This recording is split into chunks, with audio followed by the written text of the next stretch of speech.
سلام. امروز میخوایم توی این ویدیو بهتون یاد بدیم که چجوری مشکل لایو اینستاگرامتون رو حل کنید. آپشن لایو در سال 2016 به اینستاگرام اومده و اونقدری محبوب شده که نمیتونید اینستاگرام رو بدون لایو تصور کنید. این امکان به قدری همه گیر شده که هیچ کس دلش نمیخواد حتی یک ویدیو لایو از دوستاش رو از دست بده. ولی بعضی وقتها ممکنه کاربران با مشکلاتی مواجه بشن و نتونن از این امکان استفاده کنن. از اونجایی که اینستاگرام لایو به صورت زمان واقعی و آنی عمل میکنه، اگر مشکلی پیش بیاد ممکنه شما یکی از ویدیوهای دوستتون رو که از مهمترین اتفاقای زندگیش بوده رو از دست بدین و این واقعا ناراحت کننده است. اما نگران نباشید، ما در ادامه این ویدیو بهتون آموزش میدیم که چجوری این مشکل رو حل کنید. حالا این سوال پیش میاد که کاربران در اینستاگرام لایو ممکنه با چه مشکلاتی روبرو بشن؟ یکی از مسائل و مشکلات به وجود اومده اینه که شما نمیتونید لایو استوری دوستتون رو تماشا کنید یا با تأخیر اون رو میبینید. مورد بعدی اینه که شما نمیتونید لایو رو ضبط کنید و اون رو روی اینستاگرام خودتون قرار بدید. امکان داره ویدیو لایو شما برای دوستانتون نمایش داده نشه یا قسمت لایو از اکانت اینستاگرام شما حذف شده.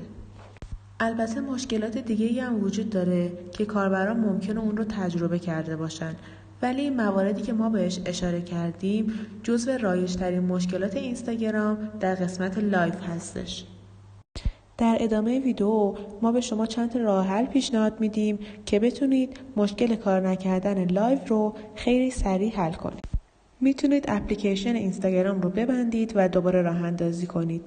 این روش در بیشتر مواقع جواب میده، ولی اگه هنوز مشکل برطرف نشد راه حل بعدی رو ببینید. تلفن همراه خودتون رو خاموش و روشن کنید. این کار مثل این میمونه که شما گوشی رو احیا کرده باشید و اگه باگ احتمالی تو برنامه باشه رفع میشه. در ضمن با خاموش و روشن کردن گوشی برنامه اینستاگرام هم کاملا بسته میشه و برای راه اندازی مجدد دوباره آماده میشه. اگر باز هم مشکلتون حل نشد این روش رو امتحان کنید. با یه گوشی دیگه به غیر از گوشی خودتون وارد اکانت اینستاگرامتون بشید.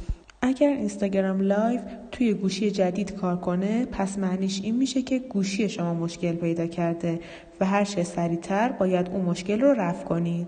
ممکنه اینستاگرام برای گوشی شما آپدیت جدیدی داده باشه، پس بهتره یه سر به گوگل پلی یا اپ استور بزنید. و اگر آپدیت جدیدی بود دانلودش کنید و اون رو روی گوشیتون نصب کنید. معمولاً باگ و مشکلات نسخه قبلی توی آپدیت جدید رفع میشه. اگر هیچ کدوم از این راه حل جواب نداد، آخرین راه حل اینه که برنامه رو از گوشیتون پاک کنید و دوباره اون رو نصبش کنید. در نهایت اگه هیچ کدوم از روش‌های بالا مشکلتون رو حل نکرد، باید با اینستاگرام تماس بگیرین و ازشون بخواین که به شما کمک کنن. ممکنه این سوال براتون پیش بیاد که چجوری باید با اینستاگرام تماس بگیرید. 2 تا روش برای تماس با اینستاگرام وجود داره. میتونید به سایت اینستاگرام برید و از اونجا مشکل مورد نظر خودتون رو جستجو کنید. توی این سایت مقاله‌های زیادی برای رفع مشکل شما وجود داره. از طریق اپلیکیشن اینستاگرام هم میتونید این مشکل رو حل کنید. به این ترتیب که به قسمت ستینگ برید، روی کلمه هلپ بزنید و روی کلمه ریپورت ا پرابلم کلیک کنید و در صفحه بعد اسم و مشکلتون رو تایپ کنید و در نهایت روی سابمیت کلیک کنید. بهتر این موضوع رو هم بدونید که گاهی ممکنه سرورهای اینستاگرامی دچار مشکل شده باشن و هیچ کدوم از راه حل‌هایی که ما بهتون پیشنهاد دادیم جوابگو نباشن. در این مواقع فقط باید صبر کنید و منتظر باشید تا اینستاگرام لایو خودش مشکل رو حل کنه. در آخر هم لطفاً کانال ما رو با آیدی استپ مدیا دنبال کنید. در آخر هم لطفاً اگه از ویدیو ما خوشتون اومد ما رو لایک کنید، برامون کامنت بذارید و داخل یوتیوب ما رو سابسکرایب کنید.